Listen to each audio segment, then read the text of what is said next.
that we think we're going to get healing from a single statement, or we think our life can transform from a single statement, which, gosh, I'll tell you, I don't know if it's Bob Proctor or Tony Robbins or Dr. Dane Heer or any of these people that do actually speak out, because I believe words are spells. I think our unconscious mind is always listening all the time to everything that I'm saying and you're saying. And when I believe something to be true, there are times, and I maybe you felt this way, please share, where you might hear the same adage or you might hear the same platitude 100 times.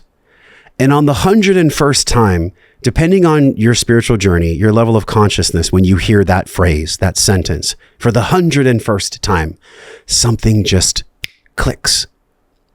Have you had this experience? I'm not saying that one phrase is the golden ticket for anyone, but we receive a message that we've received so many times before. And for whatever reason, which is what my curiosity and question to you is, for whatever reason, all of a sudden it sticks. Have you had this experience? Oh, so many times. And it's interesting to have had it so many times myself, but also with people who come to classes where I've seen them sometimes for years, and I'll say the same thing that they asked me about 5 years ago, because the same energy and the same thing is there, and the same response is there, and they go, "Oh, I'm hearing you now." And so you get it when you get it. You get it when you get it, and not until you're ready to get it. But if you look at that, if we go to quantum physics, the slit experiment, the double slit experiment, what you realize is, until we're willing to open up to that being our reality, we can't receive it because we're not willing to be it yet. And one of the things is, if we could stop making ourselves wrong for not being there yet, wherever there is. By the way, there is no there. If you're really on this journey, which is one of the things we alluded to earlier, when you get to a sense of amazing space and amazing awesomeness, well, you're going to make that greater if you're actually on this journey. So don't try to hold it into that box, and don't try to put those conditions on it that if it feels different tomorrow, then I'm losing it. One of the other things I found, and this is all with working with people, like most of the things that I found are pretty much all from working with people and seeing what was going on for them that I hadn't seen before. But one of the things about this is, when you open up to a new space of your being, the consciousness of you, the being of you, is like, hell yeah, this is awesome. And what I found is, over the course of a couple of days, you actually become that. That becomes your new normal, if you will. But when it becomes our new normal, we're so used to, we're used to the journey of, I have a problem, I'm walking through my problem, I've resolved my problem, I have lightness, yay. But what happens is, we're so quick as beings that what happens is, as soon as you get to a new space, your being is like, that's us, awesome, thanks, now what? But not from a frantic hunt, but from an acknowledgement of, this is great. And if you truly are an infinite being, you have barely gotten out of the starting gate, no matter how far you are. I tell people, I'm like, if consciousness is an encyclopedia with 1,000 volumes, I am midway through volume 1. And joyfully gratefully so. It means there's so much more available. But if we can recognize that we don't have to structure it, because what is going to occur within a couple of days is we're actually going to become that, which is weird for people to recognize, but then it doesn't feel different than us anymore. Because you can't feel what you are. And I know people put a lot of stock in feelings, and from my sense, it's a great step in the direction of more awareness to go based on how you feel than only using what you think. We're getting more from here to here. And yet what I found is, the way most people define their feelings as good or bad ends up becoming almost as much of a limitation that it doesn't have to be.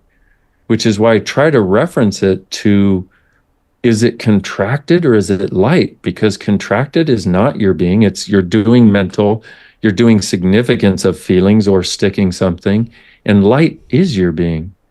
There's no thought, feeling, or emotion involved. There's just perceiving, knowing, being, and receiving. How many people on earth do you believe are truly enlightened? Truly enlightened beings? Well, I would like to go for conscious, if we might reframe the conversation, because we talk about enlightened as though these are people who've walked a path that has allowed them to become superior to the rest of us, and Sure, therefore, that doesn't resonate with me. Yeah. yeah, Not gotcha. not enlightenment from superiority. Enlightenment like potentially a Muji, or the good side or the bright side of the Dalai Lama, or some of your teachers who maybe you've sat with a guru. And I don't mean from an egoic place. I mean someone who truly emits, maybe they're vibrating at 5, 6, 700 on the Hawkins scale. I mean, they're way high up there. They're not perfect. They're still human, but they've done so much deep work to be a source of light, enlightened to others. I've heard from a mentor, Paul Chek, that it may be 0.5% or 0.25% or 1/1,000,000th of 1%. My question for you from curiosity was, if you had to guess, is it an incredibly small amount of people? And if so, why? Oh, dynamically incredibly small. I would say on the order of, let's just say between 10 and 30,000, I would say. Now, once again, this is just my point of view. Sure, And sure. once again, what I would say is people who are truly conscious, which, like you said, is a very similar description to what you said. And the primary difference is they don't function from judgment, which gives them this light, this way of being that, as we know, can influence others and influence matter and all kinds of other things. The reason I asked you, I don't know if you've seen the documentary Wild Wild Country. Did you have a chance to see that? Okay. No. You probably don't watch too much Netflix or television. No, I love it. Okay. Oh no, wait, I think I may The have. one with Osho, the Osho yeah. documentary. Yeah, I watched that one. The reason I ask you that is because I don't get a stance from you that you have it all figured out. I get an embodiment from you that you're much further along than the students that you teach. It doesn't mean that you're better or you're more superior. It just means that you're on the path of enlightenment yourself, and you're doing your best to be honest about things. I mentioned to you before we hit record that you're able to go to emotional places and cry in ways that a lot of spiritual teachers and leaders, I've never seen them access. Like I've never seen many spiritual teachers go to the depths that you go. And in Wild Wild Country, what was so prevalent to me is that Osho, yes, was on a path of being a very enlightened being, but he also had sex addiction and shopping addiction, and created a cult that ended up imploding on itself. I mean, it's a very slippery slope, which leads to my question. The slippery slope that I think you are on, that you may not have to agree with, by the way, I don't want to put you in a pigeonhole.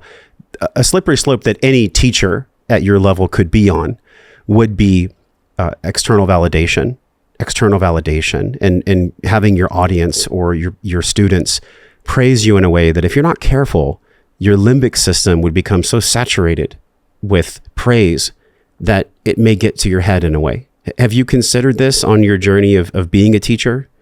Oh, absolutely. And it showed up differently for me than, well, I guess it shows up differently for each of us. But I mean, but the way it would show up for me was I used to be so dynamically in judgment that I had not delivered enough that would create I guess I'd say the lightness or the consciousness, if you will, but the lightness that I knew was possible. Which, if you look at that, that's a total judgment. In that moment, I'm not walking my talk. I'm judging me. Well, self-judgment is not only still judgment, it's one of the most dynamic forms that we do, right?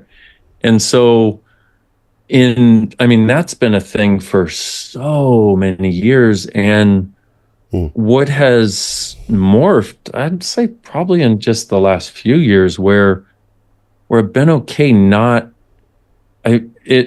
and here's the other interesting part that